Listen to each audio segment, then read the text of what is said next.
Breaking news చూస్తున్నాం. తిరుమల శ్రీవారి లడ్డు ప్రసాదంలో కల్తీ నెయ్యి కేసులో సిట్ దూకుడు పెంచింది. టీటీడీ మాజీ చైర్మన్ వైవి సుబ్బారెడ్డిని సిట్ సుదీర్ఘంగా విచారించింది.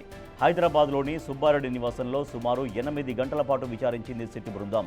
విచారణ అనంతరం వైవి సుబ్బారెడ్డి మీడియాతో మాట్లాడారు.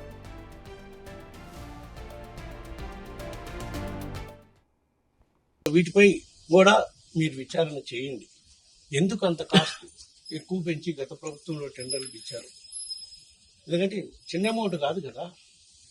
దాంట్లో కూడా మేము అవినీతి చేయాలనుకుంటే అట్లాంటి కార్యక్రమం చేసి ఉండొచ్చు. మేము చేయలేదు. దేవువారి స్వామివారి సొమ్ము ప్రతి రూపాయి కాపాడటం కోసం ఆ కాస్ట్ని తగ్గించడమే కాక ఇంకా ఫర్దర్గా కూడా కొన్ని ఇనిషియేటివ్స్ తీసుకొని ఆ కాంట్రాక్టర్తో చెప్పి చేయించడం జరిగింది. అదేవిధంగా ఎస్ బ్యాంక్లో గత ప్రభుత్వంలో 1100 కోట్ల రూపాయలు ఎస్ బ్యాంక్ అనే ప్రైవేట్ బ్యాంకులో డిపాజిట్ చేస్తే మేము అధికారంలోకి వచ్చినాక మొదటి 3-4 నెలల్లోనే టీటీడీ మాజీ చైర్మన్ వైవి సుబ్బారెడ్డిని విచారించారు. సో మరింత సమాచారాన్ని మా ప్రతినిధి దామోదర్ సార్. దామోదర్, వైవి సుబ్బారెడ్డి విచారణలో ఎటువంటి విషయాలు తెలిసినట్టుగా తెలుస్తోంది? గతంలో ఆయన హయాంలో జరిగినటువంటి వ్యవహారానికి సంబంధించి ఆయన ఏం చెబుతున్నారు?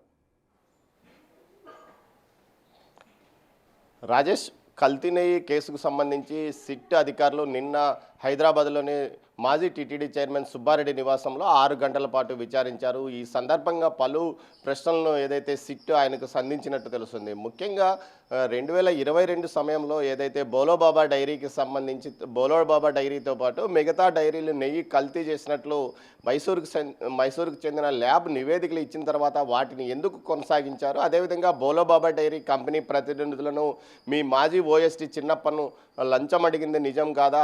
ఏదైతే చిన్నప్పనికి సంబంధించిన ఆస్తులు 4 కోట్ల రూపాయల మేర అతని అకౌంట్లో ఆ సమయంలో అకౌంట్లో జమ అయ్యాయి. ఈ సందర్భంలో అతని అకౌంట్లోకి ఏ విధంగా డబ్బులు జమ అయ్యాయి అన్న విషయాన్ని కూడా టీటీడీ అధికారులు ఏదైతే సిట్ అధికారులు ఆయన్ని ప్రశ్నించినట్టు తెలుస్తుంది. చాలా విషయాలకు ఆయన మౌనమే సమాధానంగా చెప్పినట్టు తెలుస్తుంది. ముఖ్యంగా టెండర్ నిబంధనలు ఏదైతే నెయ్యికి సంబంధించి టెండర్ నిబంధనలు మార్చివేయడంతో పాటు స్థాయి తగ్గించి 8 లక్షల టన్నులు పాల సేకరణ ఉండాలంటూ ఏదైతే ఒక నిబంధన ఉండడంతో దానిని 4 లక్షల టన్నులకు తగ్గించారు. అదేవిధంగా రాష్ట్ర స్థాయిలో 4 లక్షల నుంచి 2 లక్షలకు తగ్గించారు. అదనంగా 8 టన్నులు అదనంగా ఒక రోజుకు నెయ్యి టార్గెట్ ఏదైతే నెయ్యి ప్రొక్యూర్మెంట్ ఉండాల్సిన చోట దాన్ని కూడా ఎందుకు తగ్గించాల్సి వచ్చింది?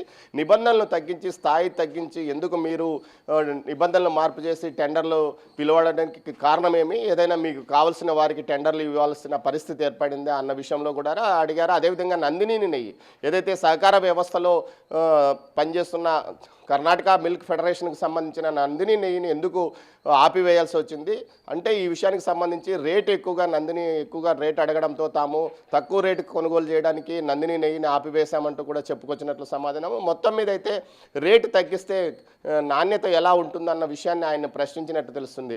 అయితే రివర్స్ టెండరింగ్లో ఏదైతే ఆహార పదార్థాలను కూడా ఉంచుతారా, కల్తీ జరిగే అవకాశం ఎక్కువగా ఉంటుంది. మొత్తం నెయ్యి కాకుండా రసాయనాలతో కలిపిన నెయ్యిని సరఫరా చేశారంటూ మైసూర్ ల్యాబ్ నివేదిక ఇచ్చిన తర్వాత ప్రీమియర్ అగ్రి కంపెనీ ఫుడ్ కంపెనీతో పాటు మిగతా డైరీలను ఎందుకు ఇందులో కొనసాగించారంటూ కూడా ప్రశ్నించారు. మొత్తం మీద చిన్నప్పను యొక్క ఆస్తుల వివరాలను కూడా అడిగినట్లు సమాచారం.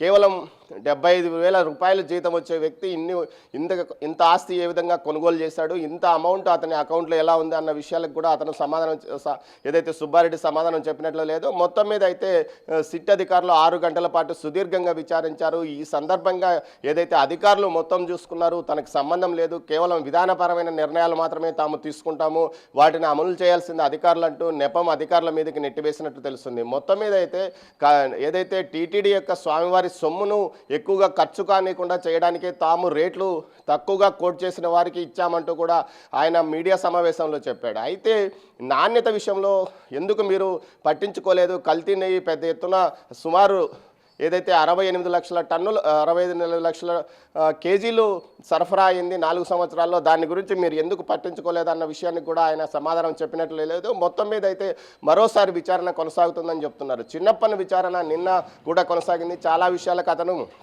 ఎలాంటి సమాధానం చెప్పలేదని తెలుస్తుంది. మొత్తం మీద మౌనంగా ఉన్నట్టు తెలుస్తుంది. ఈరోజు చిన్నప్పని విచారణ పూర్తి అవుతుంది. ఆ తర్వాత మరోసారి ఏదైతే సుబ్బారెడ్డిని విచారించే అవకాశం ఉంది. సుబ్బారెడ్డి విచారణలో మొత్తం మీద అతన్ని మరోసారి విచారించిన తర్వాత ఈ కేసులో ఏదైనా నిందితుడిగా చేర్చే అవకాశం ఉందా అన్న విషయం మీద కూడా చర్చ కొనసాగుతుంది. Rajesh. Right, thank you Damodar. TTD మాజీ చైర్మన్ వైవి సుబ్బారెడ్డిని నిన్న సిట్ అధికారులు విచారించారు. సో మరోసారి ఎప్పుడు విచారించబోతున్నారు, దాని తర్వాత తన పిఏగా పనిచేసినటువంటి చిన్న అప్పన్న సంగతి కూడా తనకు తెలియదని, కేవలం 2014 నుంచి 18 వరకు మాత్రమే తన దగ్గర పిఏగా చేశారని, అప్పన్న ఏదైనా తప్పు చేస్తే తనపైన చర్యలు తీసుకోండి, తనను పూర్తిగా విచారించండి, ఆ విషయంలో నన్ను ఇన్వాల్వ్ చేయొద్దు అంటూ కూడా వైవి సుబ్బారెడ్డి చెబుతూ ఉన్నారు.